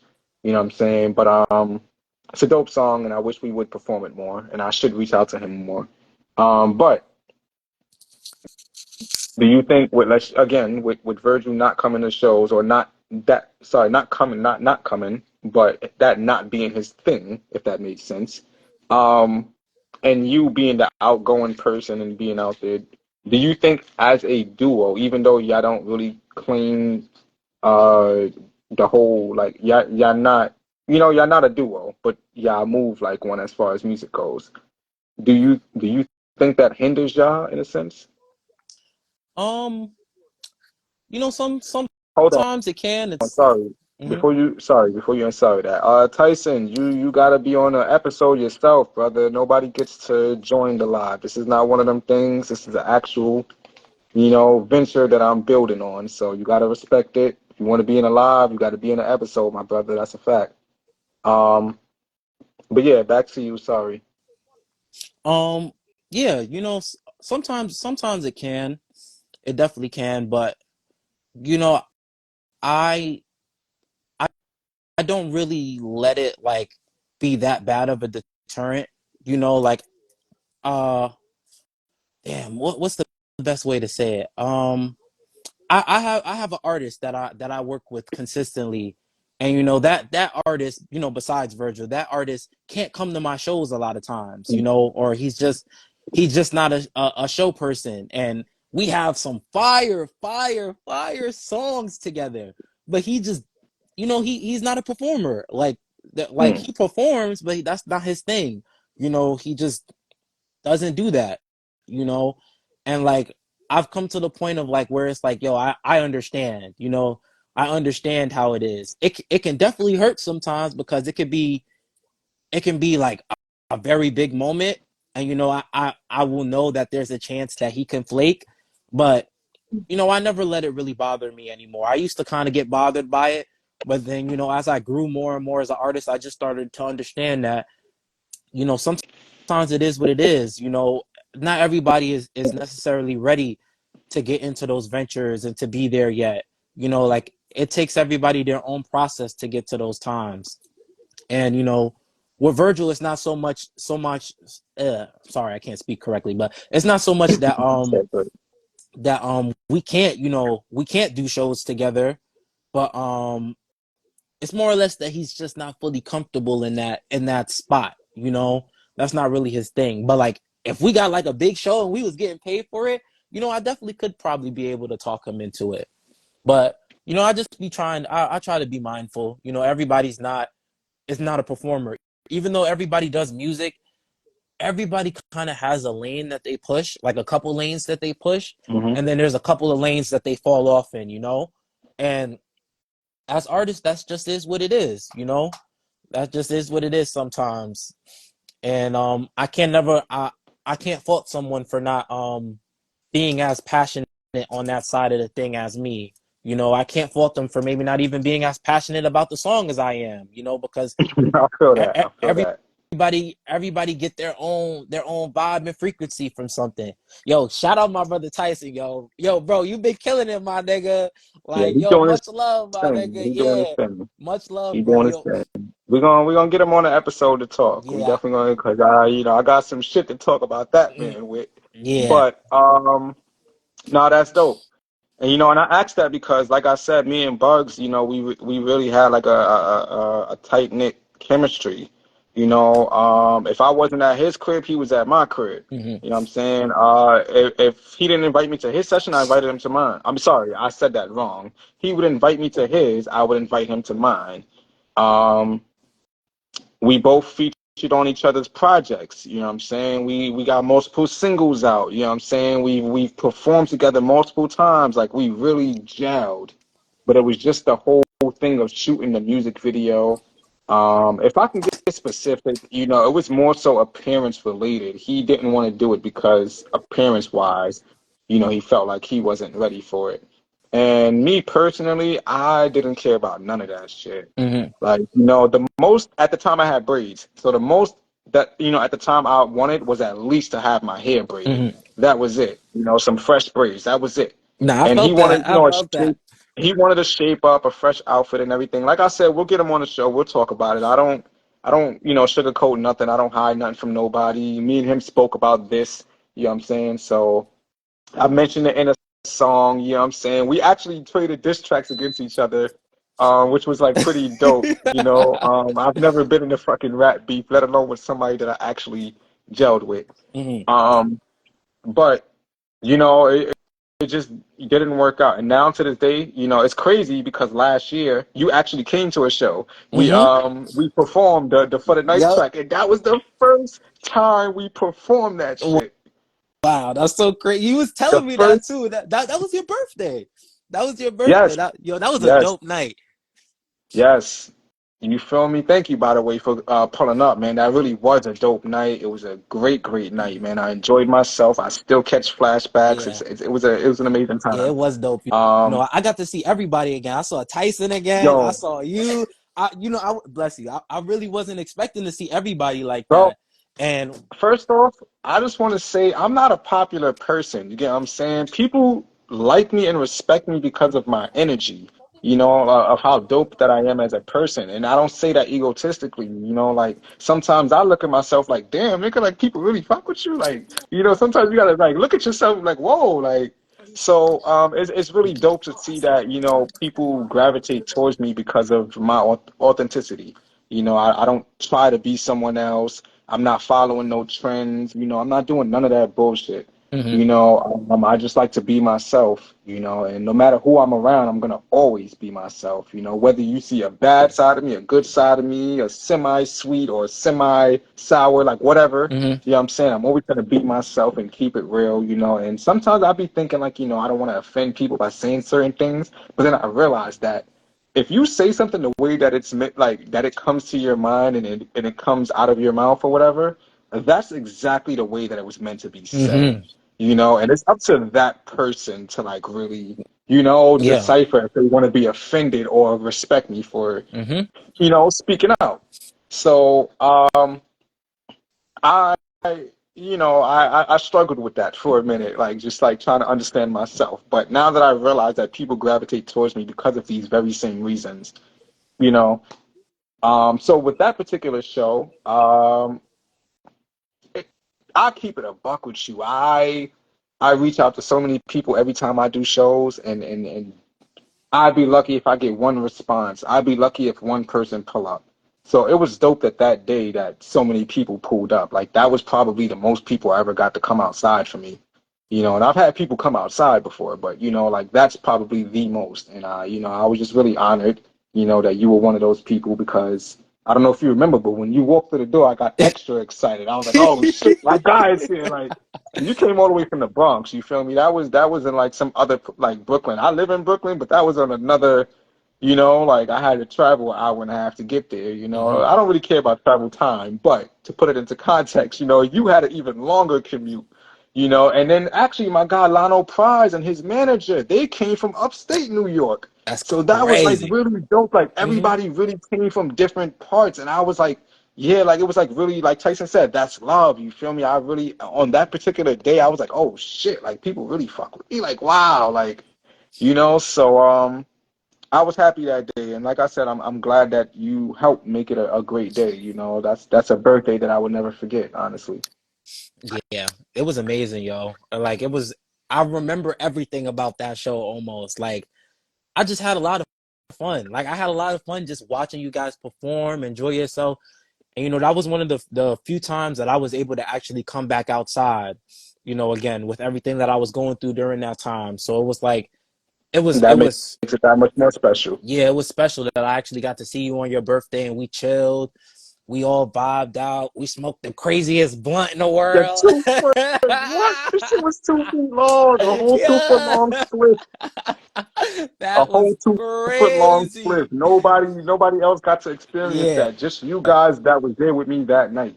Yeah, that was so epic, yo. That was epic. And then seeing y'all like actually link up again, like you and Bugs, it was like it was cool. It was really cool, hearing y'all music. That was the first night I got to meet him. I heard some of his songs on your album and stuff like that. But like I never got to actually see him live and see y'all live together.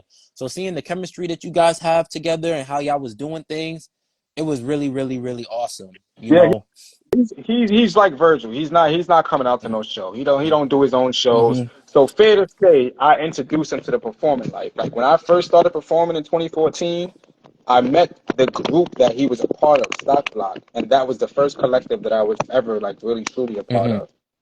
of. Um, uh, and speaking of collectives falling apart, that collective fell apart, but me and him remained in contact, and that's how we developed such a strong. Because I was always the guy with the ideas and stuff like that, and he was one of those people like, yo, that shit sound good, let's do it, like kind of thing. So that's how we, ended up gelling and stuff like that. But yeah, I think it is important to maintain the chemistry between the people that you are working with, Mm-hmm. because you never know how big that can be for you guys, and I think it's also important, they're not going to move from that.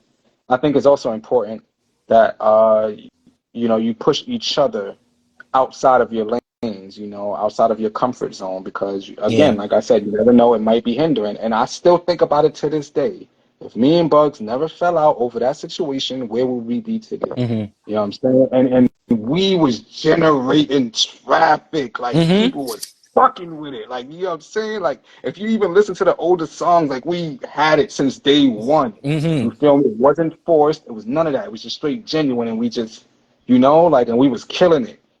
So yeah, I think about that shit to this day, man. To this day, I even want to make another song mentioning this shit, like, Mm-hmm. and that's how far ahead I am in creating concepts with my songs. Like I think about shit for so long. Sometimes it be unnecessary shit, like why am I thinking about this? But ends up Oh, becoming a fucking song. yep. Like I can't stop thinking about it until I make it a song. Like word. Um, So I don't know if Higher Excellence is still in the live, but I meant to get to his question a lot sooner. So I would like to ask his question again. What are some fears that you had to overcome as an artist? Man, that one I know instantly. The biggest fear was coming out to shows, yo. It was coming out to shows, um, doing music videos, and that those were the two biggest ones for me. Like, I wasn't a come outside person. That wasn't my life. Like, yeah, I came Likewise. outside, but I like to stay home, play it low key, play video games, go to the studio, make music, and that was about it. I'm not a party life guy. That's why you don't see me outside always at parties and stuff like that. Like those are my environments. You know, it's really hard for Likewise, me to gel in those I environments. relate. But like when it came to music, it was like, yo, I really wanted to push my music one, and I really wanted to meet some amazing artists also at the same time, like that I could gel with and grow with, and be a part of an underground community. And those were the hardest things to really fight through. Like, yo, getting out to those shows and doing music videos. Like those were my top two ones. It was like, cause I didn't feel comfortable, you know, especially at first. My first ever show, yo, my manager can tell you, Virgil can tell you, everybody can tell you, cause he came to my first show. But my first show, man, I got on stage and I stepped on the mic by accident, and the mic went off while I'm performing. I look so stupid, yo. I had to pick the wire up, put the wire back in. You know, it just looked bad. It looked bad. But you know, I grew from that. Like having that big embarrassing moment as my first moment, it really helped me grow. You know, as an artist, it was something that I really needed. I learned a lot from that. I learned a lot from watching other artists perform and how they got comfortable performing and doing showcases. And you know, over time it helped me like kind of battle that fear. I wouldn't say beat that fear, because I still have that fear every now and again. You know, that's why I'm not always out at shows, because sometimes it's too Wireless much mic, boy. anxiety. Yeah, yeah. Wireless mic. Wireless mics is the GOAT, yo. That was the best, yo. When I started getting showcases with wireless mics, I was eating. It was so good. It was Yo, so for good. real, for real. But you know, I am glad that I kind of overcame that fear a little bit. You know, like I met so many amazing artists, you know, because of that. And I made so many great memories, you know, memories that I never ever would have been able to have. So, you know, but that was those are my two biggest fears. Like even still to this day, I still every day I work through them. I work through them, you know, for music videos. I don't know how I should be looking or how I should be standing or what I should be doing. But, you know, one thing I kind of learned in life, the only way you get better at something is if you practice it and do it time and time and time again. You know, it doesn't matter what craft it is, you have to teach yourself it. You have to go through the hard times. It has to be a Hmm. little ugly, you know? Like even for us as artists, when we first start, our first couple of songs aren't that great of songs. You know, it takes being in the studio, the time, the sweat, the tears, the years of grinding and learning how to put a sound together and put songs together. You know, it's not something that happens overnight. And that's what I had to tell myself for like performing and for doing videos or like getting into producing and stuff like that, because I've been producing a lot more lately. I That's had dope. to I had to tell myself, yo, I have to mess up so I can get good. You know, same thing with engineering. Like I have to suck at mixing my music and put it out there and people listen to it and be like, yo, you could do this better, you could do that better. I have to take that criticism. I have to have those bad low light moments to be able to get better at it, you know? So that's really how I approach my fears nowadays, with everything. You know, it doesn't matter what it is. That, that's dope. That's dope, man. That's really dope, man. I'm happy for you about that, honestly. Thank you. Um, yeah, yeah, man. I do want to wrap this up. You've been my only guest for today. That's why I didn't mind going over an hour. And I also wanted to showcase the great chemistry we had. Yo, So thank you for really doing thank this. you for having Um, me, yo. Like, thank you Yo, so much. this has been really, really dope, man. This is by far one of my favorite episodes. And I'll say that at the end of every episode because it'd be so dope when I be like chatting with everybody. Yo, But they really honestly, do.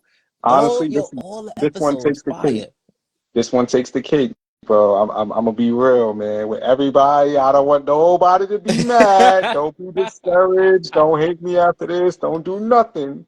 But by far, this is my favorite episode right now because, you know, we've only known each other for like a year and a half, 2 years. You know what I'm saying? But I feel like we go way back, man. Yeah. And your energy is just that dope. You know, so Yeah. I'm grateful to have someone like you that I can look to as an artist and as a friend and as a brother. Hmm. That means a lot to me, honestly.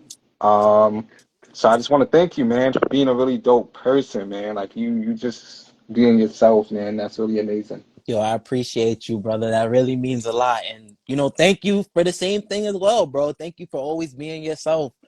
Thank you for helping me get along, in the music industry. Cause, a lot of the people I met, y'all really helped me a lot. Like y'all taught me a lot, because I started doing shows, I want to say 3 years ago now. Like it was like 2021, like at the end of 2021, or maybe going into, yeah, no, early 2021, I want to say, like going from 2021 into the next year. Like I started doing them then.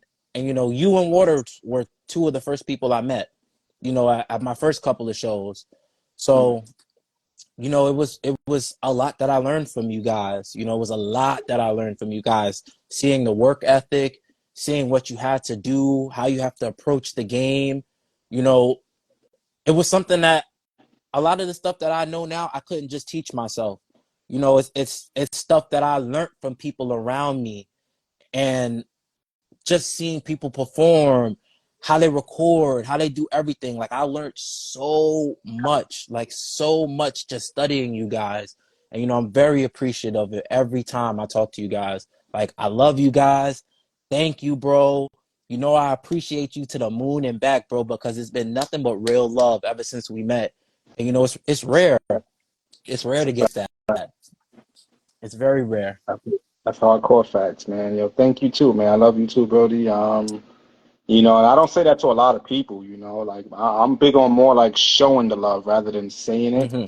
and a lot of people would tell you that too. I don't ever really tell people I love them, and I don't feel bad about it, because I know that, if the person really knows me, they know that You like we that? here. Yeah, yeah, Yeah, yeah, yeah, like you feel me? that. Like it's gonna always be there. You never gotta question it. Even if we get into a falling out, it don't even be a falling out. It just be a Yeah, disagreement. You know what I'm saying? Like it's never that big with me. I don't ever take nothing to the heart, and if I do, it probably was something that was like extremely disrespectful. yeah.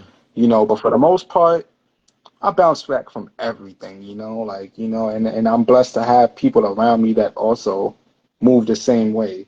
You know, um, we all have our ups and downs, and to have people that's just like open and not judgmental, that's a Hmm. blessing, man. And we need more of that in life, and I feel like people would be less miserable, more loving, and extra confident in themselves as people if they had more of that around them. Because we live in a copycat society. Everybody want to be like somebody. Hmm. Everybody want to do what they saw the next person do, say what they saw the next person say, heard, and so on and so forth. Um, so again, man, thank you for always being authentic. Thank you for always being in my corner. Even when I don't know who to reach out to, even if you just respond to something that I posted or whatever, just thank you for always being there, man. So yeah, appreciate you always. Yo, I appreciate you too, bro. Thank you, man. Thank you for having me tonight, bro. It's For real. once in a lifetime, bro. It's always once in a For lifetime real, when for we link real, up, bro. for real, man. Have a good night, Yo, bro. Appreciate you. you too, bro. Much love, yo. Yo. I can't wait for that album, gang. I can't wait for Yo, December that 13th. album. I just December announced it live. This is the 13th. first time. It's the first time I've announced it live, and I'm working on the cover art. So that's one of the main things that's really holding it up. But I'm gonna make a post about it soon. And I'm gonna talk more about like how I plan on releasing it and everything. But December 13th, that's the date that I have in mind. That's the 10-year anniversary from when I dropped the first one. Wow, that's And this dope. is, yeah, and this is the trilogy, So, um, yeah, it's getting there, bro. It'll be here soon. Yo, I Few more can't weeks. wait. Few Thank more you, weeks. bro. Thank you. Thank Thank you. thank you for having me, man. I appreciate it, bro. No doubt. I'm gonna hit you, my nigga. I'm gonna definitely hit you. We gonna work soon too, man. That's a It definitely is fact. coming. That's a fact. I'm never rushing that. Hmm. But much love. Have a good night, man. Thank you, brother. From the love, man. All right, guys. That concludes episode 6 of Going Live with the MC. If you've enjoyed this episode, drop a comment, show some love. I've seen we had a consistent amount of viewers for a couple minutes, maybe even the whole 2 hours, damn near. So shout out to y'all. Shout out to the Higher Excellence for throwing in the suggested question. I appreciate that. If you guys have any questions for me to ask the next artist, send them. Drop them in my DM. Y'all can give me a follow. I appreciate you guys. Shout out to everybody that's been tuning in every single time that I do this. Um, y'all are really dope, and y'all keep me going. Um, so yeah, if anyone doesn't know, this platform is about giving the artists their flowers. Like we all don't make it to see that point. We all don't get to be, for the BET Awards, Busta Rhymes won the Lifetime Achievement Award.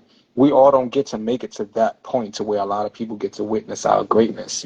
So that's what this platform is about, giving everybody their flowers, acknowledging their greatness, the creativity, all of that. So if you guys ever want to be on the show, just DM me. Let's talk.